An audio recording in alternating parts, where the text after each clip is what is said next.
morning, students. Yesterday we discussed about the meristematic tissue. Now today we will go for permanent tissues. Permanent tissues are what? These are the non-dividing tissues. Okay, they don't divide. They are developed or they get this permanency after for performing a particular function. Okay, they are developed from the meristematic tissue only. But after attaining a particular size, they starts behaving as permanent tissue and they lost their capability to divide. But there are certain tissues in the plants which have the capacity to divide when in need. Not every time, but when it is required by the plant, these tissues divide and then the new tissues or new cells are formed from these permanent tissues. So we are going to study about the permanent tissues. You can look over here. The permanent tissues, these are the non-dividing tissues. The permanent tissues form the bulk of the plant body. That means maximum tissues of the plant body are permanent tissues. These tissues do not divide. This is a main characteristic feature of the plant tissues, that is, or permanent tissues, which say that maximum tissues in the plants, they are permanent tissues. They become specialized and remain same throughout their life. That means they perform special function. That's why we are saying that they become specialized and remain same throughout the life. New cells are formed when the meristematic cells divide. Okay, so we know already that meristematic tissues or meristematic cells, they divide to form the new tissues. In the same way, we say that new cells are formed in the plant body only when meristematic cells are dividing. These newly formed cells grow, mature and get differentiated into various types of permanent tissues. So when these meristematic cells, they divide, they form the new cells. These cells, they take the nutrition from the supporting cells, they increase in size, they grow, they become mature, and then they started performing a special function. So we say that these cells are differentiated and then they perform various functions and now they are called as permanent tissues. Permanent tissues do not divide further. That means dividing capacity is only of meristematic tissue, whereas permanent tissues don't divide. And when permanent tissues divide, that means it is the demand of the plant body that these permanent tissues should divide. Then only they divide. Okay. A permanent tissue is a group of cells in which growth has either stopped completely or for the time being. That means growth has stopped completely. That means these cells, they are not further dividing, or for the time being here means and after certain time when it is required, then only the permanent tissues divide. Permanent tissues can be classified into two main types. According to their function, permanent tissues are categorized into two. The first one is the simple permanent tissues. Simple permanent tissues, they provide support and protection. Okay, plant cannot move from one place to another, so that's why plants require certain support and protection, protective tissues, so that it can protect itself from external injuries or external temperature, light, whatever it is, from the environmental conditions. So simple permanent tissues are present in the plant body to protect the plant as well as to provide support to the plant body. Second is the complex permanent tissue. Complex permanent tissues are present in the plant body for conduction of water and minerals as well as food. You all know that xylem is meant for transportation of water and phloem, which is present in the plant body, is meant for transportation of food. So what will happen? These tissues, xylem and phloem, they are not made up of single tissues. They are made up of group of tissues. So that's why we call them as complex permanent tissues. So now one by one we'll discuss these tissues. First of all, simple permanent tissues. Simple permanent tissues, in this, according to the function, simple permanent tissues are of two types. The type of function they perform, like support and protection. So on that basis, we are classifying simple permanent tissues under two classes. One is protective tissue and the other one is supportive tissue. First of all, we'll discuss about the protective tissue. Protective tissue consists of cells with thick walls because they have to protect the plant body. That's why these cells have thick walls, and these are found on the surface of the roots, stem as well as on the leaves because they have to protect. So protection is done from the outer side of the plant body. So these tissues, they are found on the outermost, they form the outermost layer in the plant body, that is of the root, stem and leaves. For example, epidermis. Epidermis, in the sense we can say that epidermis is the skin of the plant. As we have skin on our body, it is a protective tissue of our body, and the skin tissue is called as epithelial tissue in animals. In the same way, in plants also, this protective tissue is there which forms the outer covering of the plant body, and in plants we call it as epidermis. Okay, so epidermis is what? It is a protective tissue of the plant. It is present on the complete plant body like of leaves, which secrete a waxy waterproof substance. On leaf, a waxy coating is present which does not allow the water to retain over the leaves. Okay, so what will happen when the water comes on the leaf? Then as soon as the water comes, it slides down. It is not absorbed by the leaf. If there is no waxy coating, then what will happen? In the presence of the water, infection can occur. The leaves may get damaged. Okay, so this is what it is, a waxy coating, and this waxy coating is secreted by epidermis, and epidermis is the protective tissue of the plant body. Now next we discuss about the supporting tissue. There are many supporting tissues present in the plant body, and these play a very important role, though each and every tissue present in plant body has a specific role in the plant body. Okay, so first of all we'll discuss about the supporting tissue. Supporting tissues has mainly three categories. Okay, they are categorized into three, or we say that there are three type of supporting tissues: parenchyma, collenchyma and sclerenchyma. First of all, parenchyma.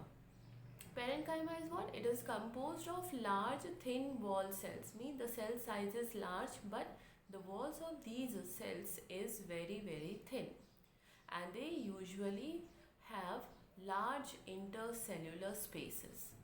Okay, so what is there? These cells, when are placed together, in between these cells large air space is present, so we call that space as intercellular space.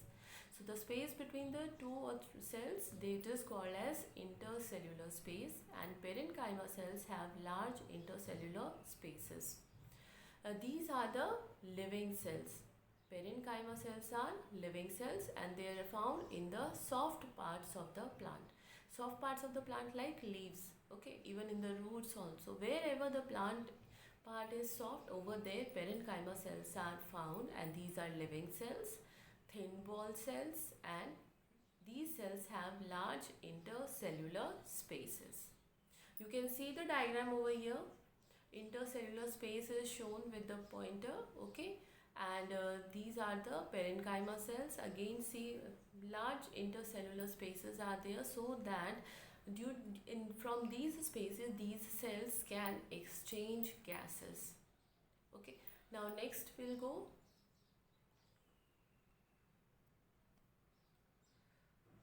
Second is that these parenchyma cells, these cells store the food material, because when the food is transferred from the phloem, plants leaves prepare the food, and that food is what starch. That starch is transported throughout the plant body through phloem, and in plants there are certain cells which meant for storing the food, because every time maybe the food is not available. So in case when scarcity of food is there, that stored food can be used by the plant. So parenchyma cells play the role of storing the food. Okay, so we say that parenchyma cells store food temporary and also support the plant body. For example, here potatoes. Okay, you have seen the potatoes. You used to eat potatoes also. Many of the children, they like potatoes. Potatoes have large number of parenchyma cells because potato is a stored food. Potato is what? It is a fruit. We say potato as a stem, okay, because it is a stem. It has nodes and internodes, but it has large parenchyma cells where the food is stored. Okay, now next tissue we are going to discuss is collenchyma. Collenchyma cells are living. Okay, collenchyma tissue is also a living, but the cells are long and they have thickening at the corners or edges. Their corners or edges, they are thick, not the complete boundary wall, but only the corners, or we call it as edge, are thick, and they are living. This tissue, you can see over here, this tissue is found in the leaf stalks. This tissue is found in the leaf stalk. Stalk, you have seen that when the part of the leaf which is attached with the stem. Stem is there, leaf is there, and the connection point between the leaf and the stem is called as the leaf stalk. So this collenchyma tissue is found in the leaf stalk and below the epidermis of the stem. So what will happen? So when these collenchyma tissue, what is the role of these collenchyma tissue is that they provide flexibility. So when you know that when the air blows heavily, then what will happen? The speed of the air is more. We say wind is blowing. Okay, so what will happen? These leaves does not shed off. They move according to the direction of the wind, and that movement or flexibility is provided by these collenchyma cells. So you can see over here, these are found in the leaf stalks and below the epidermis of the stem. This tissue helps to support the plant parts. Because of the presence of collenchyma cells, leaves does not shed off easily. They remain attached with the stem. Because of the flexibility, these collenchyma cells, they provide flexibility because they are having thickenings at the edges. Okay, now the third is sclerenchyma. We have studied about the parenchyma and collenchyma. These two are living, but when we discuss about sclerenchyma, sclerenchyma is a non-living, or we say it is a dead tissue. Okay, sclerenchyma is composed of long, narrow and thick wall cells. Walls are thick, long, narrow. Okay, these are dead cells. Already I told you that sclerenchyma cells are dead cells, and this tissue provides strength to the plant parts because plant require mechanical support. Support is required so that plant can stand for a longer time in adverse conditions, in high temperature, as well as in heavy rainfall, and when heavily wind is blowing during that time also. So plant requires support and strength. So this strength is provided, or mechanical support is provided by sclerenchyma cells. Okay, and it is found in the stems and veins of the leaves, mostly of as fibers. In plants, sclerenchyma tissue is found in the form of fibers in plant stems as well as in the leaf veins. Now we listen over here, we'll go through the comparative discussion between the parenchyma, collenchyma and sclerenchyma. So you can see over here the table is there that's showing the differences between parenchyma, collenchyma and sclerenchyma. First is the characteristics. Parenchyma, in the cells are spherical or circular, cells are thin walled and have large intercellular spaces. Parenchyma cells consist of living cells. Already we know that parenchyma cells are living cells, and these cells are at maturity. They are living cells at maturity. At maturity also they are living only. Then we say the collenchyma cells. Collenchyma cells, they are elongated cells. They are long cells with unevenly thickened cell walls. Means the thickening which is present on the cell boundary, that is not equal. Okay, equal thickening is not there, uneven thickening is there. At some point, at some corner it is more, at some part it is less thick. Okay, and at the edges, little intercellular space are present between the cells. We know that in parenchyma, large intercellular spaces were present. In collenchyma, very less intercellular spaces present. Then consist of living cells. Collenchyma cells are also living. When at maturity, means when these cells, collenchyma cells, they become mature, at that time also they are living. Next is sclerenchyma. Sclerenchyma cells are long, narrow and thick wall cells. Intercellular spaces are absent. They don't have intercellular spaces. That means the cells does not have a gap between them. They are very closely packed and they are long and narrow. And these sclerenchyma cells, they are consist of a dead cells only. Because when the cells get mature, they become dead. Then comes parenchyma cells, where they are located. So what is the location of parenchyma cells? They are found throughout the plant body in every soft part of the plant. And collenchyma cells, they are found in petioles. Petiole, that only I told you, leaf stalk. Okay, petiole is the leaf stalk where collenchyma cells are present, veins of the leaves and young stems.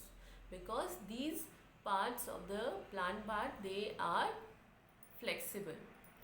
Then sclerenchyma, they are found in mature parts of the plant, where the plant parts are mature and dead. So where sclerenchyma is found, like wood and bark, etc. Then function of parenchyma is, because they are soft and they contain chlorophyll, so they perform photosynthesis. They are living cells, therefore respiration. They store food and buoyancy in aquatic plants. Now buoyancy means making the plant parts to float on water. Okay, that is called as buoyancy. Helps the plant parts to float on water, and these is what it is present in the aquatic plants only, not on the terrestrial plants. Then we call about the collenchyma. Collenchyma, they provide flexible mechanical support to the plant part, because I already told you collenchyma is responsible for flexibility. So they provide flexibility to the plant parts. And sclerenchyma, though these cells are dead, so they provide rigid mechanicals and structural support to the plant part. Okay, here are the differences between parenchyma, collenchyma and sclerenchyma.